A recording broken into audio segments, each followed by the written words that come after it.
ایک بیت ہجرت ہے، ایک بیت توبہ ہے.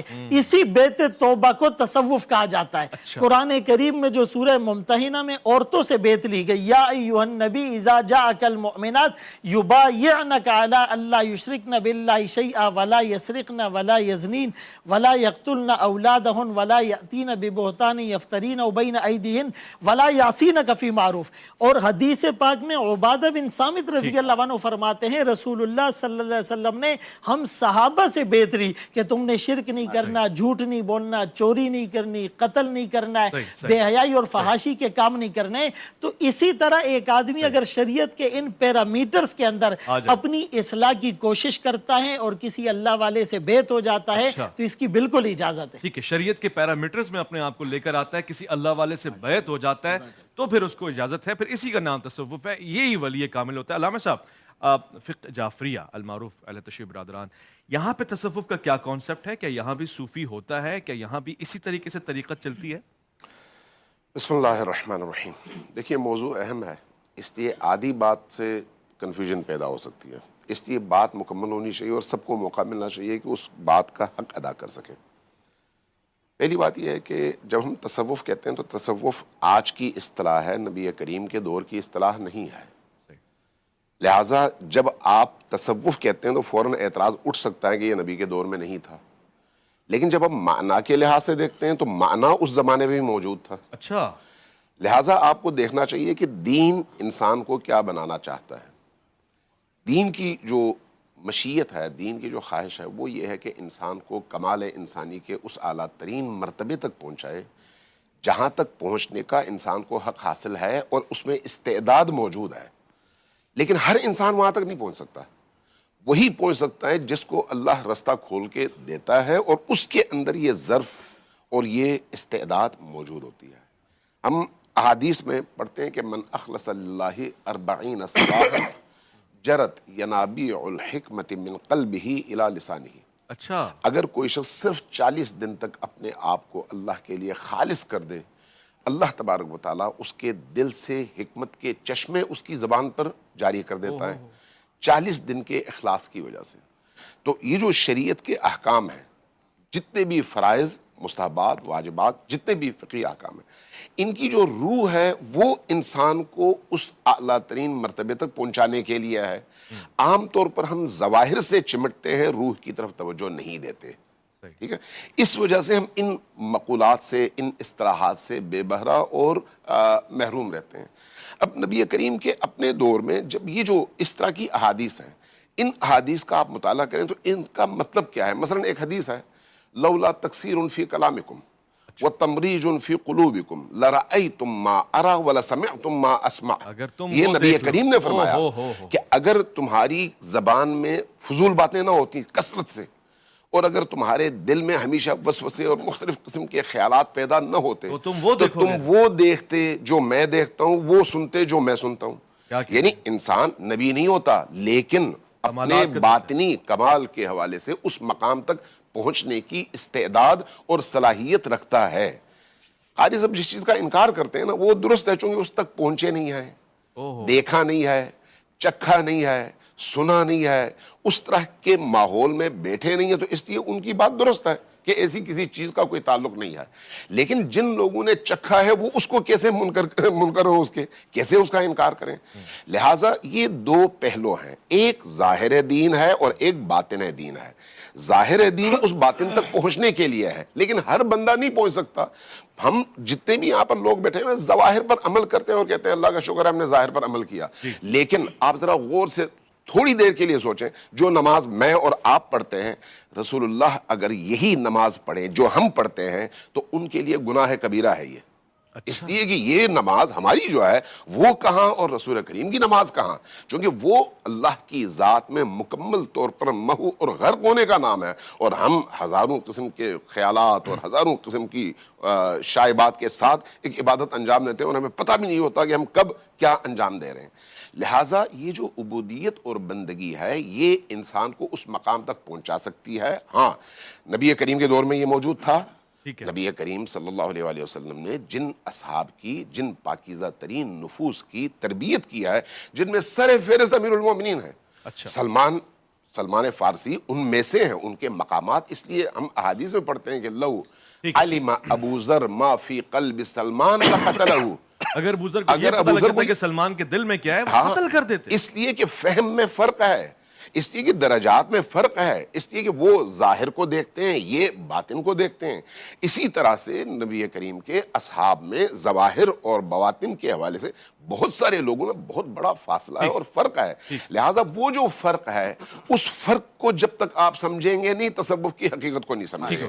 اب جو بات تصوف کے حوالے سے وہ یہ ہے کہ بات کے ادوار میں تصوف یعنی ایک خاص قسم کے حلیے کے ساتھ، ایک خاص قسم کے لباس کے ساتھ اس معنوی دین کے پہلو کو اپنانے والوں نے خاص حلیہ اپنایا، اور وہ بھی صوف، یہ جو اون کا لباس تھا اس کی وجہ سے. جب وہ لباس پہنتے تھے تو اس صوف کے لباس کی وجہ سے ان کو صوفیہ کہا گیا، اور آہستہ آہستہ وہ پورا شعبہ تصوف کہلایا. ورنہ اصل میں وہ وہی دین ہے، اور دین کی اصل حقیقت اور مگر اس روح دن میں ہے. رہبانیت تو نہیں ہے، یعنی یہ جو لبادہ اوڑا ہے اور اس کو خاص کر دیا گیا کہ جی وہ دین بالکل دنیا داری سے ہٹ کر میں یہی کہہ رہا ہوں، صوفیہ کا جو تصور بعد میں پیش آیا اس میں پھر دین اور دنیا کو الگ کر دیا گیا. ورنہ نبی کریم کی اپنی تعلیمات میں ایسی کوئی چیز نہیں ہے. وہی دین، وہی آخرت، وہی ظاہر اور وہی باطن ہے. ٹھیک ہو گیا. میں ایک مختصر وقفے کی طرف جاؤں گا. اشارتاً میں ظاہر وقفے کو سمجھنا چاہ رہا تھا. اب واضح ہے کہ وقفے پہ جانا ہے، اور آپ حضرات جو کالز کر رہے ہیں وہ ٹیبلٹ پہ کر رہے ہیں، یعنی مجھے براہ راست کال کر رہے ہیں. وہ ایک نمبر دیا ہوا ہے، اس پہ کال کریں گے مگر کچھ دیر بعد. ابھی ذرا موضوع کو سمجھ لیں، اس کی گہرائی سے آشنا ہو جائیں، لوٹ کر آئیں گے، مزید گفتگو کریں گے. الف لام میم میں آپ کا انتظار ہے.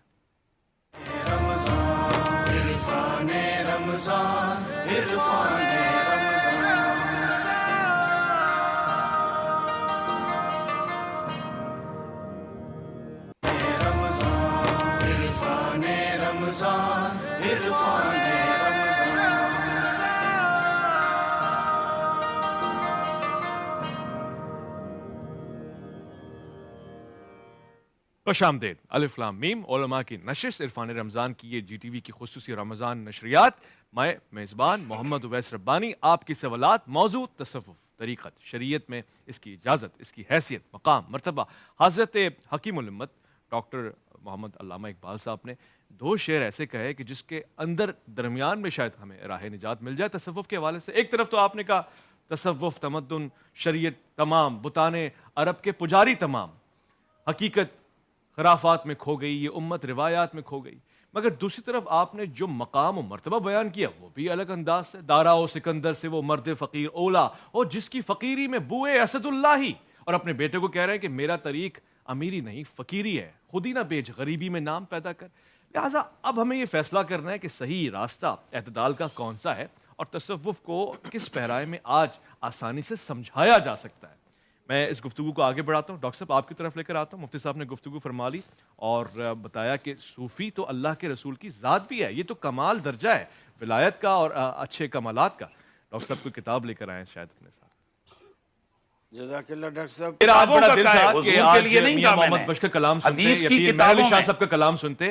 آج ظاہر ہم نے اس طرف جانا تھا. میں آپ کو پھر سے واضح کر دوں، ہمارا موضوع جو ہے وہ یہ چل رہا ہے کہ موجودہ دور میں بھی اور قبل میں بھی ہم تصوف کے معنوں کو سمجھیں، کہیں کہ یہ صوفی ہے، یہ صوفی نہیں ہے، اور پھر ہم مزید آگے جا سکیں، اس بحث سے آگے جا سکیں. لہٰذا ہم جب لوٹ کر آئیں گے تو میں ذہن سیدھی سے آپ کو زحمت دوں گا. میرا دل تھا کہ ابھی ہی کلام سنتے ہم تاکہ ماحول بھی ذرا سازگار ہو جاتا، مگر وفے کی طرف جا رہے ہیں.